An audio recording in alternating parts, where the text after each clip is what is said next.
It's a teen talk skating podcast where I embarrass myself.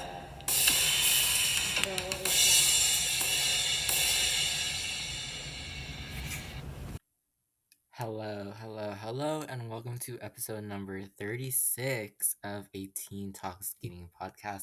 My name is Mango, and I hope you all are doing really well.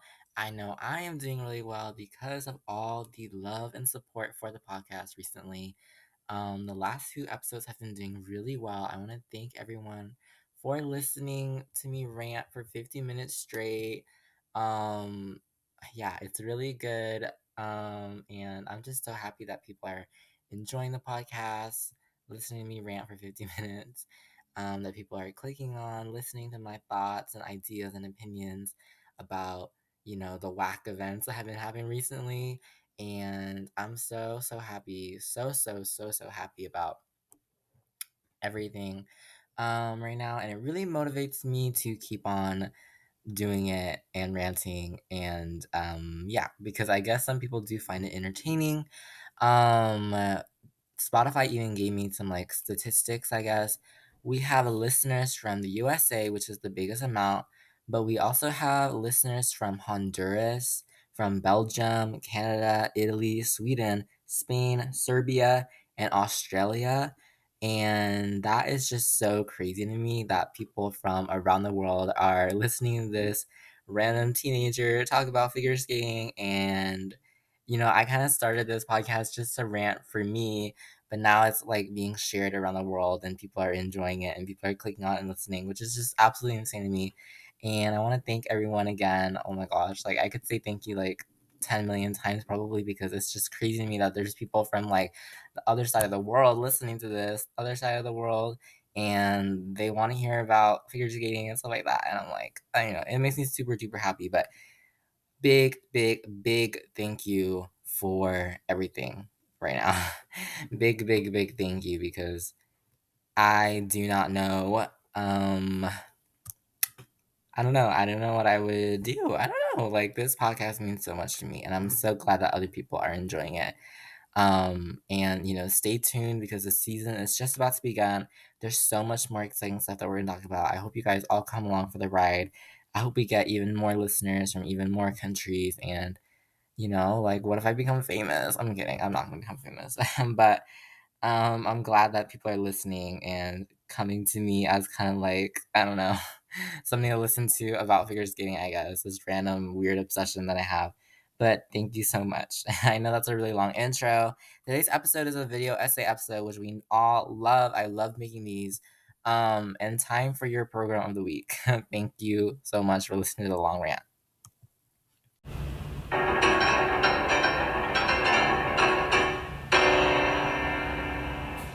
Program of the week. Okay, it is time for our program of the week, just like our little theme song said. And I'm actually not sure. This is kind of my fault. I probably should be keeping track. I'm not sure if I have chosen this program for a program of the week before. If I haven't, then like, oh my gosh, Van Gogh, what have you been doing? Have you been living under a rock? Like, huge mistake if you've never done this program before for program of the week, because oh my god, it's amazing. But if I have done it before in the past in another episode, then just thank me even more, Thank me for spreading the joy and love and sweat, not sweat, you, and tears that this program brings with me, because it's so good. And this is an exhibition program. I don't do exhibition programs that often. I don't find galas that super duper interesting, but this exhibition program is everything. Everything to me. Oh my god, everything. And I can't explain how much it how much it how happy it makes me feel, because oh my gosh, I just love this program. And that exhibition program, in my mind in particular, is Denis Vasilyev's, we love, of Latvia, his exhibition program at the 2022 European Figure Skating Championships, to It's a Sin and oh my god by Elton John in Years and Years. And this is so good.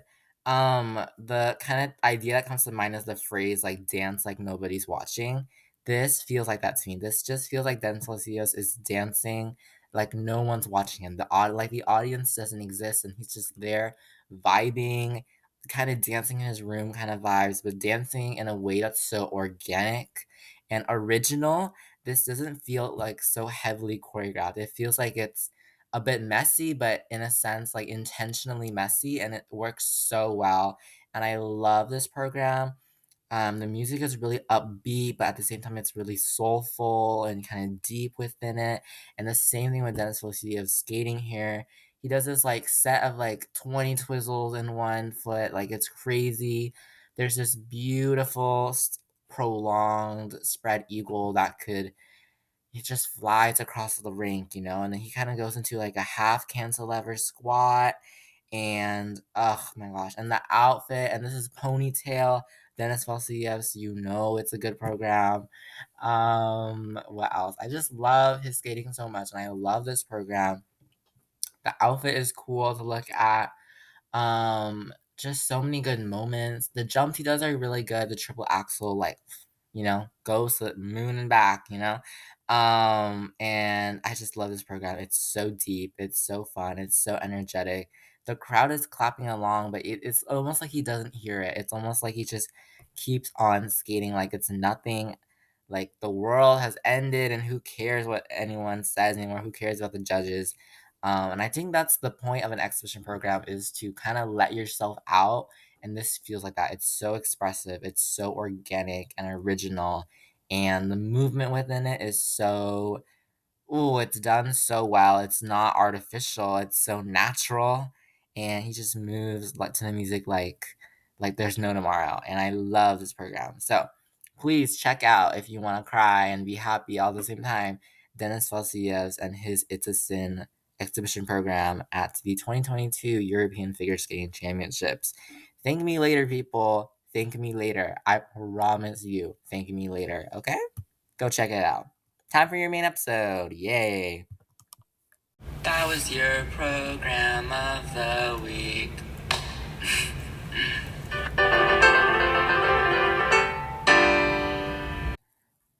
Okay, everybody. So, this week's episode, I had an original idea, but it just wasn't vibing within my head really well. I didn't really know what the structure of the episode would be like. I didn't think it was going to be that interesting to talk about.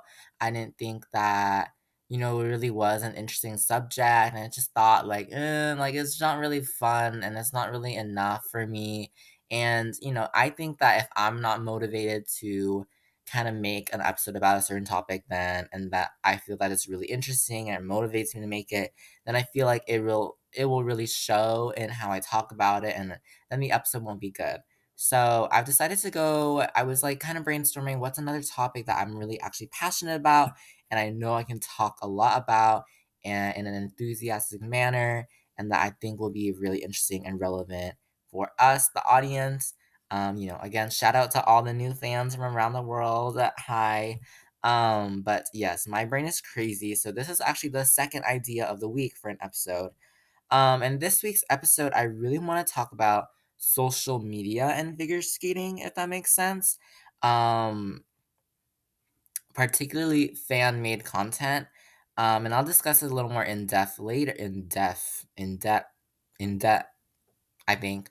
I'll discuss it a little more in detail later, but obviously there is like the ISU Olympics produced figure skating content, the shorts, the TikToks, whatnot. But there's also the fan content that the fans make, for their favorite skaters or to talk about a certain issue or things like that. But we've all seen them, right? We've all seen the TikToks, the Instagram reels, the YouTube shorts, the endless stream of especially short form figures getting content. We've seen, sorry, ooh, my dinner. We've seen the Reddit humor and even the fan fictions, right? And I'm talking about you, Wattpad. I'm talking about you, Wattpad. But yes, even the fan fictions, Wattpad. What's the other one called? A03 question mark. What is it called? A03. Yeah, A03. Um, right? Is this it? Yeah, right. Yeah. So Yeah, I think the fan fictions are a big thing too. So yeah, I want to talk about the crazy fan content out there. Obviously, there's fan content that is super nice and wholesome, but there is plenty of fan content that is straight up crazy, straight up like what is going on right here.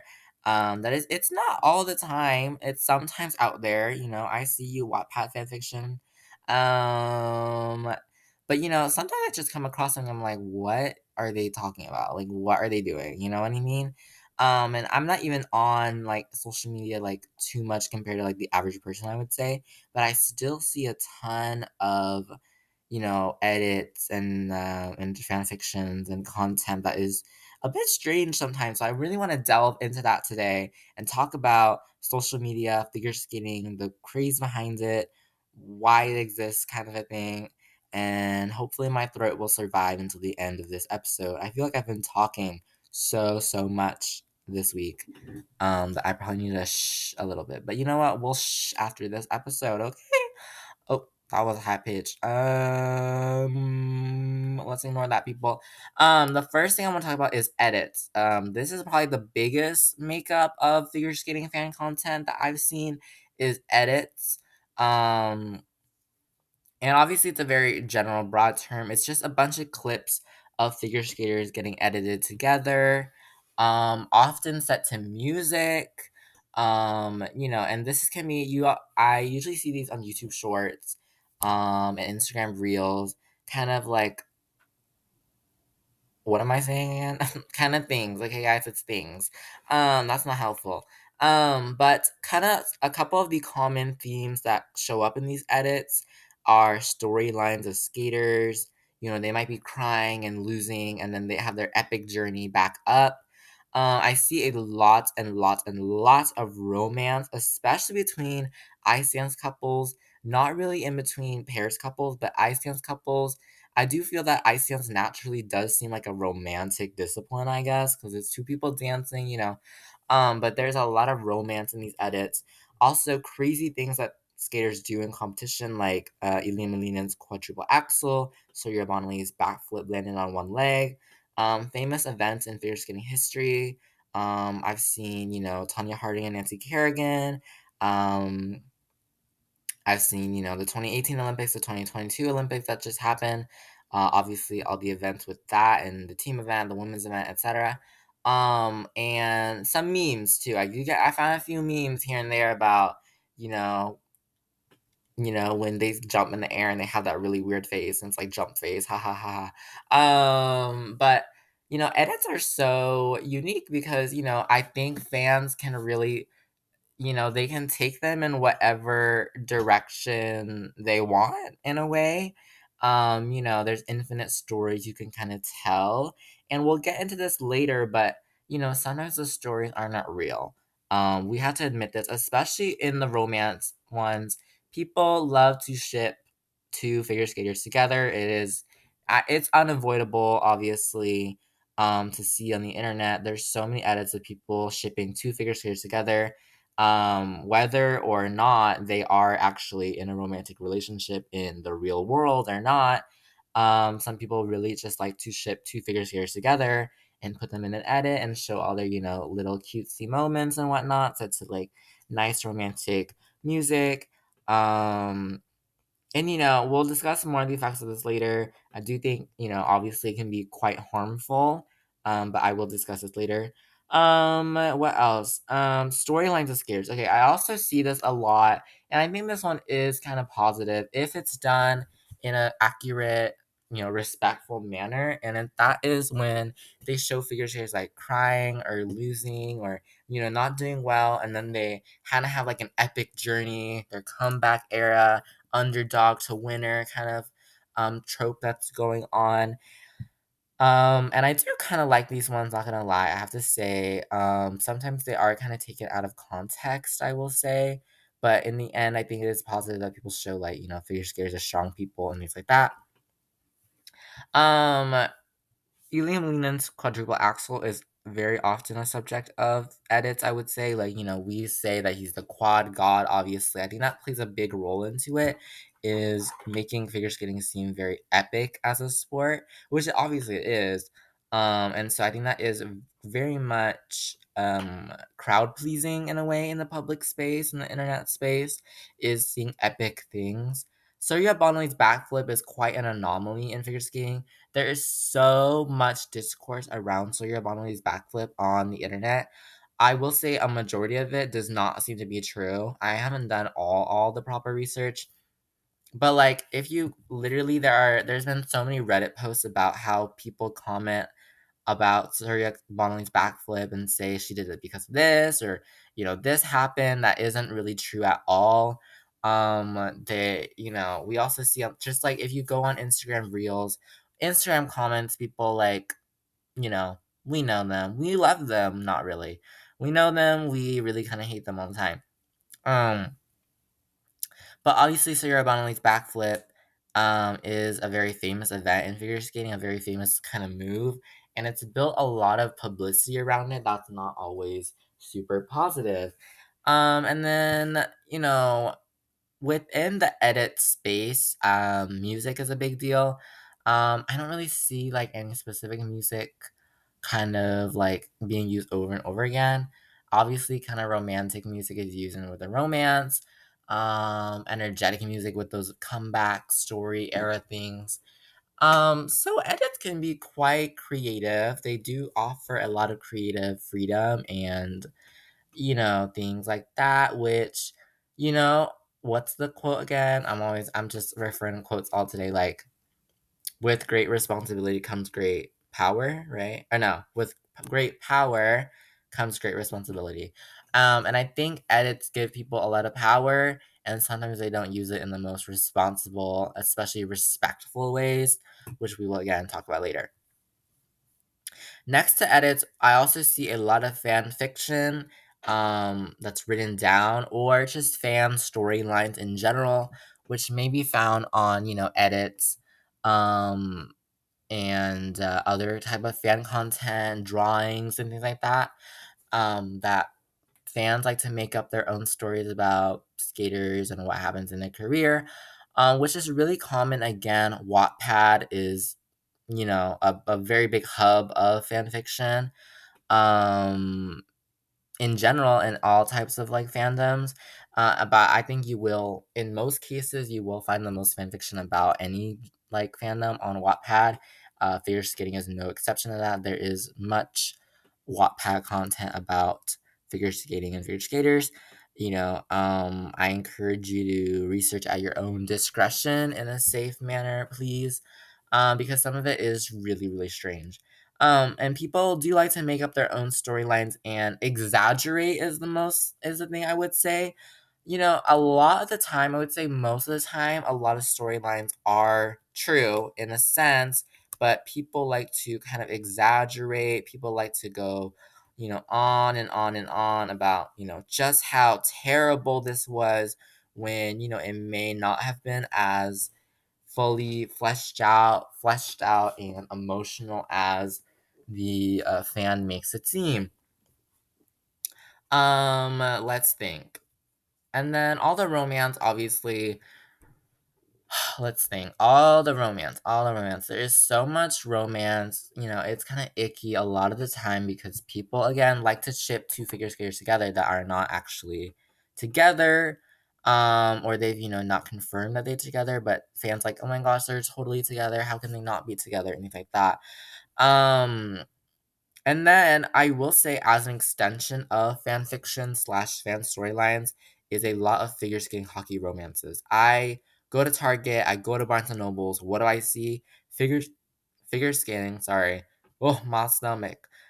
Is I go to Target, I go to Barnes and Nobles, I go and see, there's so many figure skating slash hockey romances. A figure skater, usually a female, and a hockey player is usually a male, and they fall in love, and la la la la. Plays on a bunch of tropes, right? And these are not necessarily fan fiction because they do not use like real figure skaters' names and things like that, but they are quite definitely inspired by, you know, figure skaters, I would say. I have personally never read a figure skating slash hockey romance. I kind of don't want to, if I'm being honest. But I will say that I think those at least play on the figure skating trope and play with kind of like the at least the experiences that figure skaters go through in a sense, and that in a sense is somewhat fan fictiony. Again, not mentioning any real skater, but kind of playing on, what different skaters might experience. And again, exaggerating it, making it seem worse or better than it actually is, or kind of coming up with kind of like fake plot lines that don't happen so quickly in real life as they do in the story. And this is heavily appealing. I will say fanfiction is it's a force to be reckoned with. I would say fanfiction is, you know almost a technique of marketing at this point. And there's tons of discourse about this on the internet. I encourage you to, again, do some more research about this. But people love to market, and people love to market using fanfiction. I have to say that. I think that is very, very true in our world. Um, what else? Is there anything else I want to say about this point? But yeah, they play on this marketing technique to attract people who are into like figure skating, hockey romances, figure skating in general, stories like that. A bit of a side note, but I do want to say that, as I think that the whole novel writing space, the literary world of figure skating slash hockey romances builds upon fan fiction. It is a bit more sophisticated maybe than fan fiction is, but it does play on that. Okay. Now, I do want to discuss that it is much different. Fan content is much, much, much, much, much different. And I mean literally polar opposites. They're not even related. Than from official content that is produced by, the ISU, the International Skating Union, who, runs all of figure skating, or the Olympics, the Olympic Channel, and even domestic content like from US Figure Skating or Skate Canada has like, their own content, or I believe the French Federation does their own like content with their own skaters, country specific content. Those are a lot more wholesome and innocent and nice and fun interviews with skaters, rather than, fan content that is individually produced. And I want to say individually produced because there is fan content in a sense from websites that are like Golden Skate, or I believe the International Figure Skating Magazine, that is a lot more professional. In a sense, it is like fan content, but it's a lot more professional than, your average fan who does edits on like CapCut. Um, and so, with more official content, as I'm going to refer to it, from the ISU, Olympics, US Figure Skating, Golden Skate, etc., it's a lot more innocent and wholesome and fun. They don't place so much emphasis on, things like romances. They don't place so much emphasis on things like, um, what else comes to my mind right now? I'm blanking now. Things like romances, things like, comeback stories, I guess. They do focus more on kind of innocent content. Sorry, everybody. Like, I remember US figure skating, for example, um, did this thing with Ilya Molina and Isabel Levito, where they showed them things from like the 90s. And, Ilya Molina and Isabel Levito, they're very young people, they're teenagers, they don't know what these things from the 90s are, neither do I. And so they were like, it was very fun. It was like they were guessing, it was humorous, and you were supposed to laugh, which is quite different from the fan content. Um, Another thing that these more official content creators will do is look at, programs, accomplishments, and skater stories. This is the more serious side of that content. Um, uh, for example, they might sit down and talk and interview a skater about their injury or struggles they've been having, or things like what they look forward to in the upcoming season. And these are interviews with the actual skaters, so they are quite truthful. And another thing I do see is from the ISU and the Olympics is like content with non-competitive, like more recreational skaters as well, which is really, really good. I love that recreational skaters are getting, you know, seen in the public space on the internet. Um We see, tons of Instagram reels about just landed my, single axel, mastering my layback spin, things like that the Olympics and the ICU will often like repost, or they'll do kind of a post that's like with two people, if that makes sense. I don't remember what it's called necessarily. But I am, getting a little off track. Yeah, and this stuff is seen on the fan side that people do their own recreational skating content, but I'm getting a little bit off track since it is a fan based episode. So yeah, and to summarize that section, overall, the fan side of figure skating and the federation, domestic or ISU side of figure skating is vastly different, and they definitely bring different crowds to the sport. I want to emphasize that so much. Where the more fan content may bring more casual people, I will say. Casual crowd into the sport that may not have so much experience with it, that may just be curious about a certain skater, or a name they've heard around the world, or things like that. um and then the official content by the ISU or US Figure Skating brings more, I think, the long-time fan side of the sport. People maybe like me who, know that the fan fiction stuff isn't true. The stuff on like Instagram isn't true most of the time. Things like that, we instead might go towards the ISU kind of thing. Though we, again, both sides view each other. I'm not saying that just because you're on the fan side of figure skating, you can't view the ISU side and vice versa. I've seen a lot of fan content, even though I watch more like ISU or US figure skating content, if that makes sense. Ooh, my computer. I don't think it's a good idea for you to fall right now. Oh man, it's hot, isn't it? Ooh, cows. I don't know what I'm saying. Cows. Cows. Cows. Why did I just say cows? I don't know, guys. I think that heat's making me go crazy. Okay, so why are they so popular? Like, why? Why are people watching these random fan fiction things? Why are they becoming interested in them? Why in the world would you actually want to listen to these things? Because they're so strange, they're so weird. Why are they so popular? Why are people so addicted to watching this interesting, very interesting figure skating content? And the first reason I want to say is that it removes the confusion that comes with the sport. It's so much easier, and I don't think you can really debate this. It is so much easier to understand figure skating from kind of like a loser winner, loser to winner, underdog story, used to be the hero kind of like trope, than it is to actually understand what the scoring system is, what a kiss and cry is, who the coaches are, who the skaters are, what they represent, what programs mean, what jumps are there, what spins are there.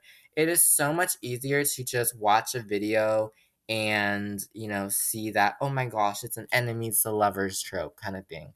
Um, because in a sense our brains, I guess, we're more used to things like that. We're more used to storylines like an underdog to a winner, to enemies to lovers, and the complications with the sport figures, getting all the insane rules and scoring system and whatnot, makes the sport quite confusing and um quite difficult to comprehend for a lot of people. I will say, especially like if you're just getting into the sport, it is hard to comprehend what what is going on right here. I would definitely was very confused when I first joined the sport. And so it removes the confusion when you watch fan edits. And again, everyone wants to see a trope. Everyone, you have to say, everyone likes an underdog to a winner story. Everyone likes an enemies to a lover story.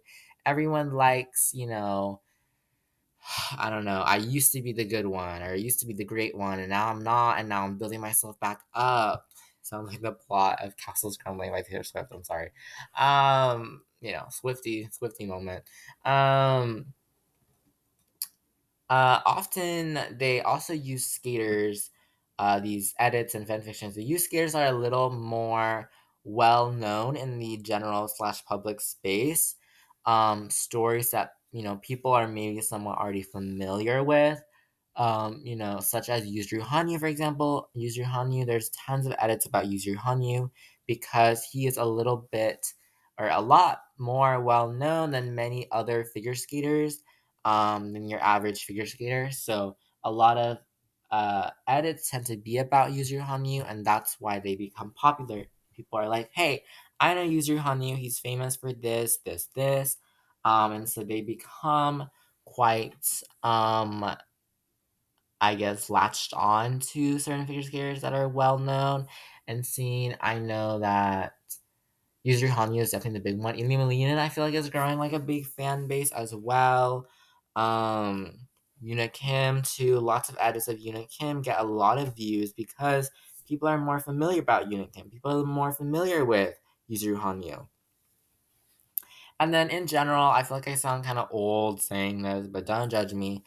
We live in a world that's, ruled by technology. We need to get off our phones, la la la la la. Don't hate me, please.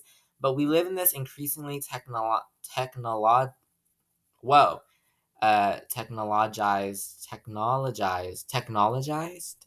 technologized. We live in an increasingly technologized, whatever, I give up. Increasingly, you know what I mean, world that we live in currently, and especially short form content. I know people say like, kids' attention spans are so bad these days because they watch TikToks and YouTube Shorts and Instagram Reels.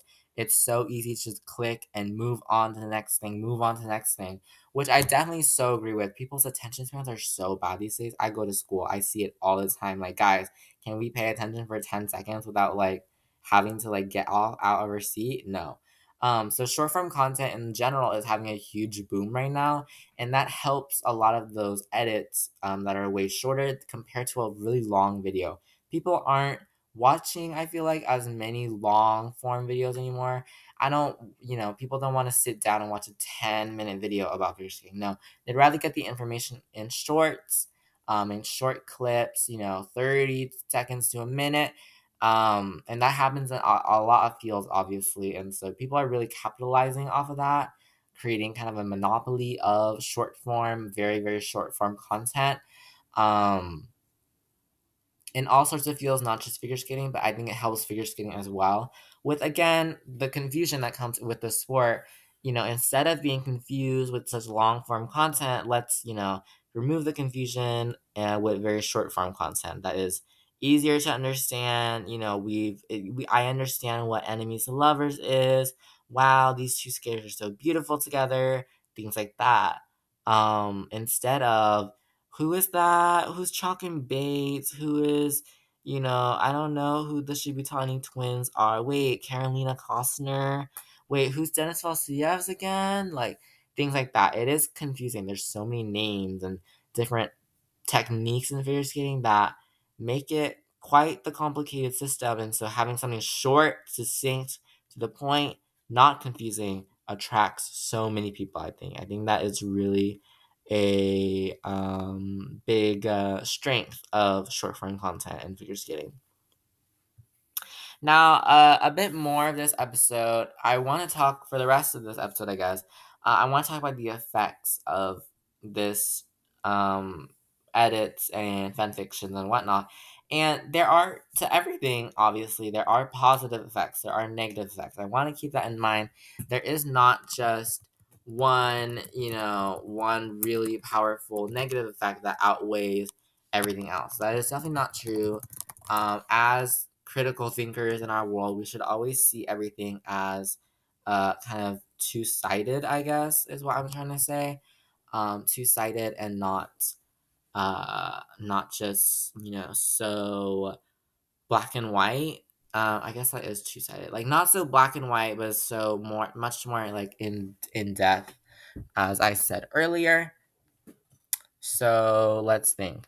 So first, I want to talk about that. I think that honestly, like, the edits and stuff have brought a lot more people into the sport, if that makes sense. I think people are genuinely, some people, not everyone, I think some people are genuinely becoming more interested in figure skating because of these edits. They're, oh my gosh, like, that was so cool. Where can I watch figure skating? Where can I see it on TV? Where can I see it on, you know, where can I see it on, Peacock and things like that? on NBC Sports. They want to be able to see more figure skating content, and these edits. If these edits are helping people kind of approach the sport in a more accessible manner, then I think that's really a big a pro. Because again, as I said, figure skating can be confusing. It can be very polarizing and isolating, and it can be hard to understand. So having um what was I gonna say? Oh my gosh, guys, I keep on losing track today. Having those, kind of bridges from, hey, like here is the actual competition, and here's that short-term content that was your bridge to watching these competitions. I think that is a really positive thing that allows more people to watch figure skating, and get more interested in it from a stage that is a bit more easy to watch and easy to access on TikTok and YouTube Shorts, and then they kind of promote themselves or graduate, I guess, to watching long 4 hour long figure skating competitions, as many of us do. Um, Positive things.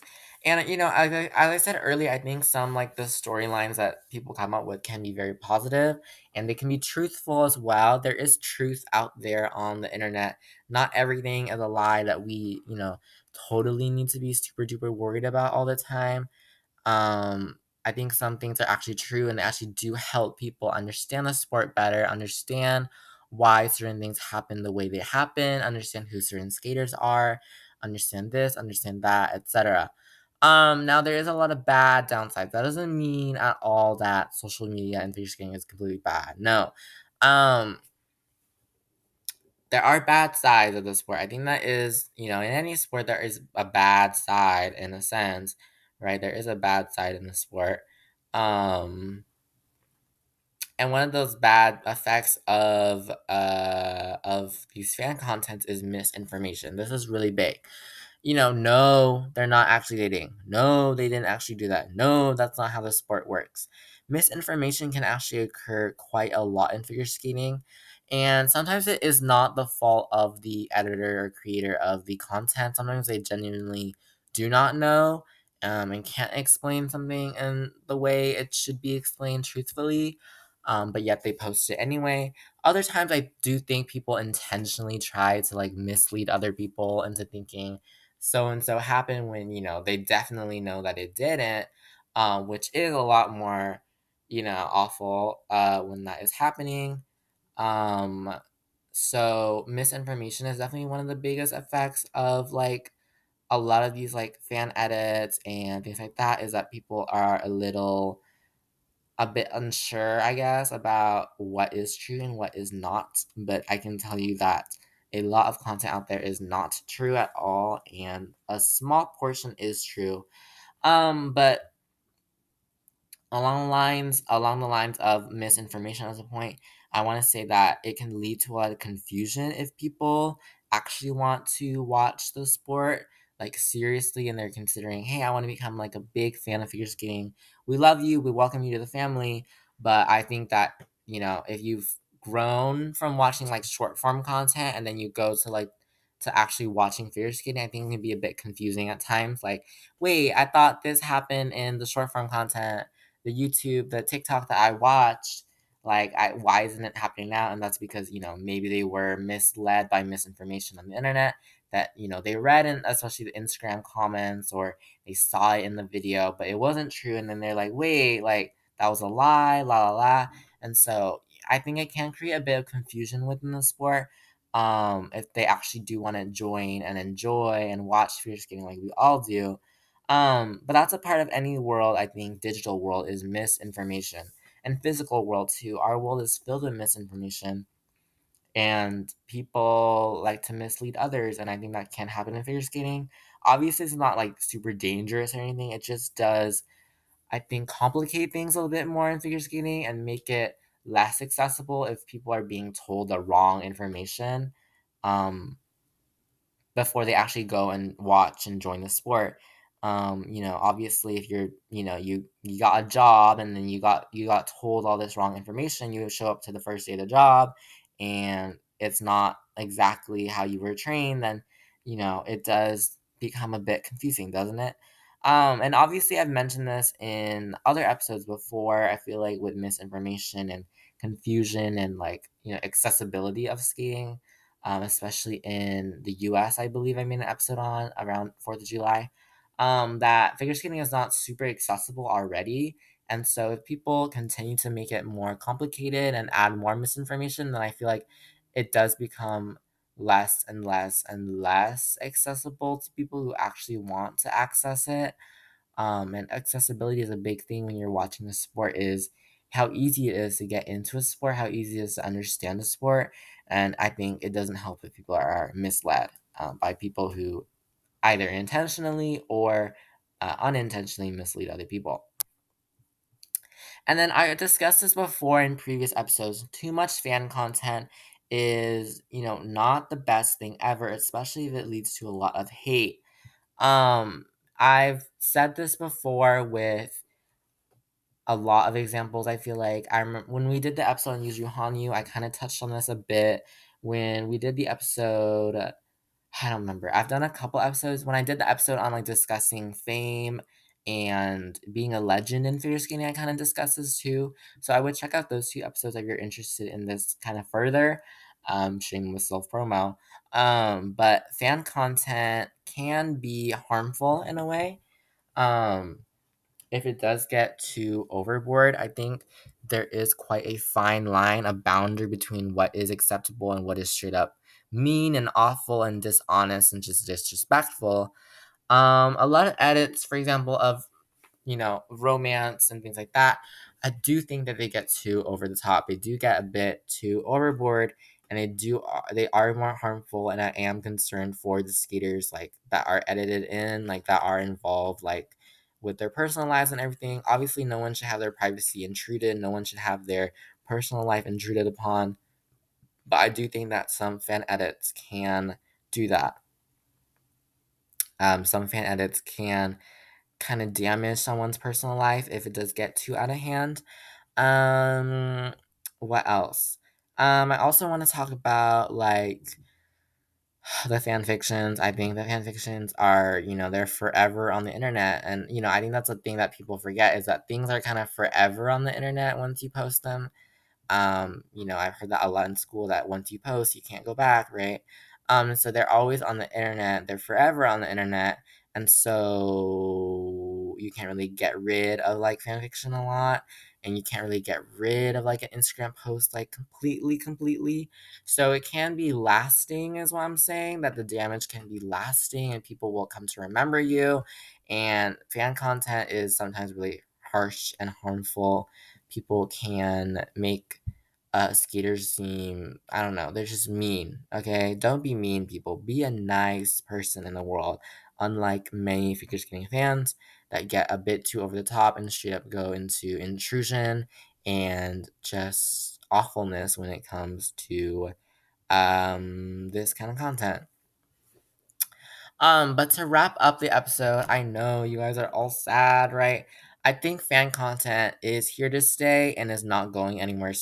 Going anywhere. It's not gonna go away anytime soon.